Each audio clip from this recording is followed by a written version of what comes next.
Hey everyone, so we're back with, I think, episode 4. So we left off last time with completing our sloped mortar bed as well as the drain plumbing.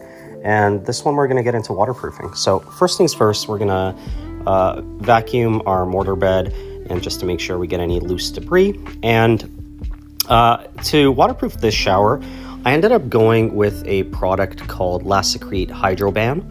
It's a liquid waterproofing membrane that's quite thick. I much prefer it over Redgar or Aqua Defense. Specifically Redgar, I tend not to use that at all. This product comes on very, very thick, and I find that it's pretty excellent in its waterproofing properties. So high recommend on this product.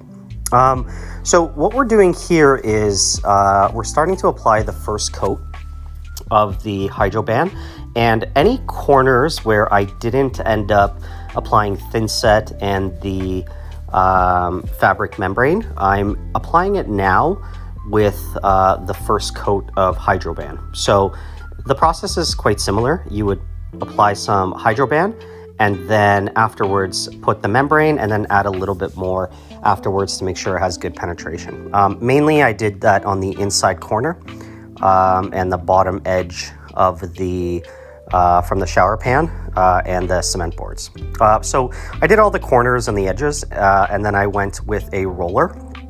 And when you're putting this product on, it's really important that you're not putting it on too thin. It's not painting. You want it to come on pretty thick to make sure you have a really good base of coverage. And as you can see, it kind of comes on with that teal light green color. And when it's fully dry, you'll notice that it turns a much darker green. And what I'm doing here is I'm really applying this absolutely everywhere on the curb, and I'm adding quite a bit on the shower base because obviously that's what's going to see the most amount of water. Here you can see I'm getting into the second coat, and you can tell the difference between when the product is wet and when it dries, the color differentiation. And by the time you're done, you really don't want to be able to see any of the lettering from the cement board or any of those pieces.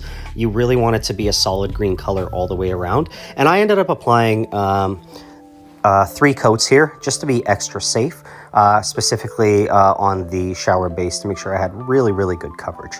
And then after you've applied this, you want to wait about 24 hours before you run your waterproofing 24-hour test, just to make sure everything is fully good to go. So that's our waterproofing, and we're going to kick it over to tiling after this one. So I'll see you all in the next one. Cheers.